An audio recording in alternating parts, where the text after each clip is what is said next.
आणि आता आजी आजोबा तुमच्याविषयी या घरातल्यांना काय बोलायचं आहे आपण ऐकूया. सुरुवात मुलापासून.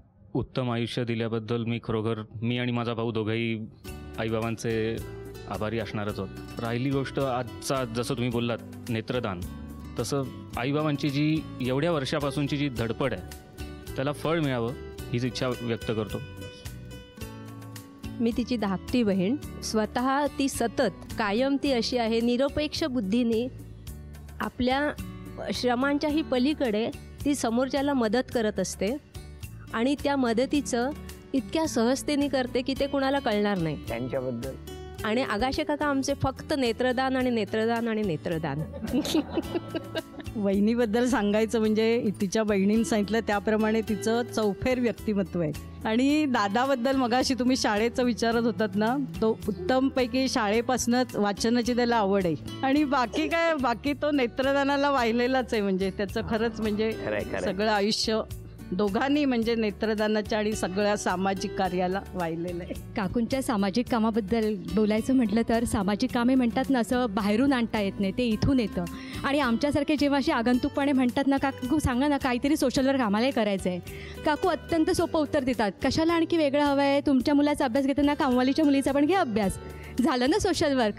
म्हणजे इतकी सोपी सोल्युशन्स काकूंकडे असतात. खरंच खूप कौतुक आहे काकूंचं. या सगळ्या गप्पा सुरू आहेत आणि आपण बघितलं यांच्या प्रती असलेल्या प्रत्येकाच्या मनातल्या भावना प्रत्येकाने व्यक्तही केल्या, त्यांच्या कार्याबद्दल सांगितलं.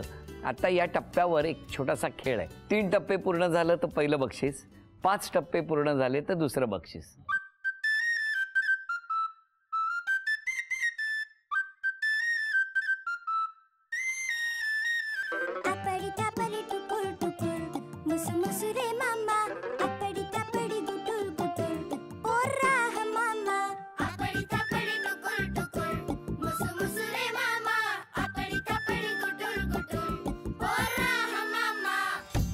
अभिनंदन.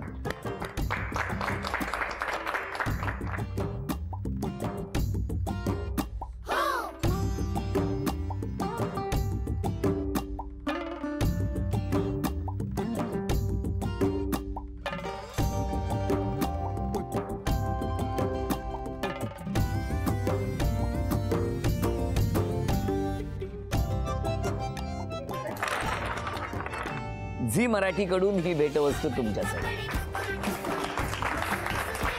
आणि आता आजी, हा फोटो कोणाचा आहे?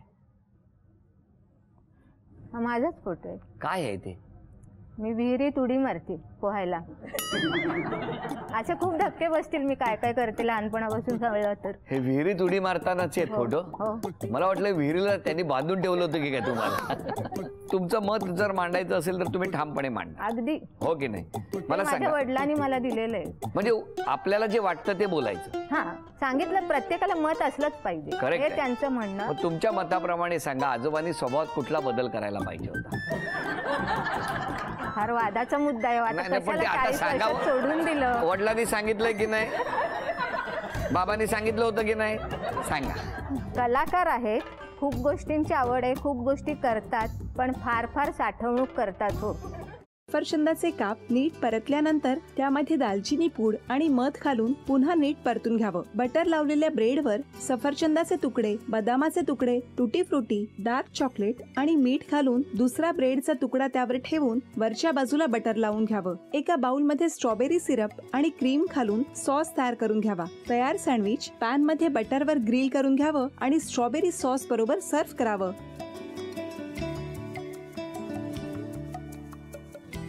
हे जेव्हा बोलत होते तेव्हा मी बघत होतो की या दोघांनी स्वतःचा संसार उभा केलाच, पण स्वतःच्या संसाराबरोबर अनेकांच्या आयुष्यात आनंद निर्माण केला. तो आनंद महत्त्वाचा. हसत राहा, आनंदी राहा असं म्हणत शुभेच्छा देऊया. आणि ही झी मराठीकडून भेटवस्तू डेव्हिड तुमच्यासाठी. अभिनंदन. आणि वहिनींना तथास्तू पुणे यांच्याकडून ही पैठणी. अभिनंदन.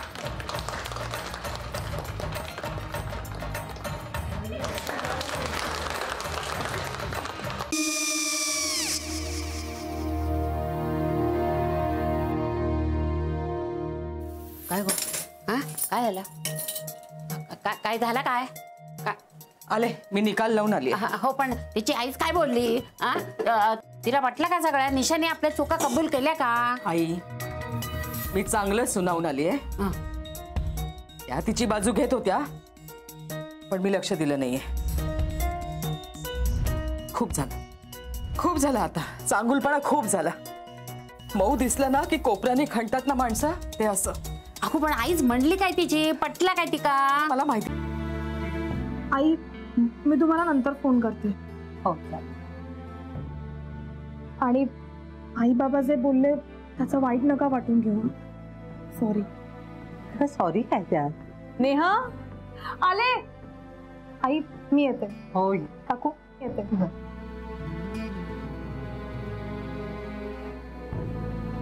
सावकाश जाग. हो हो. मग काय काकू, कधी उडवता लग्नाचा बार? बघूया.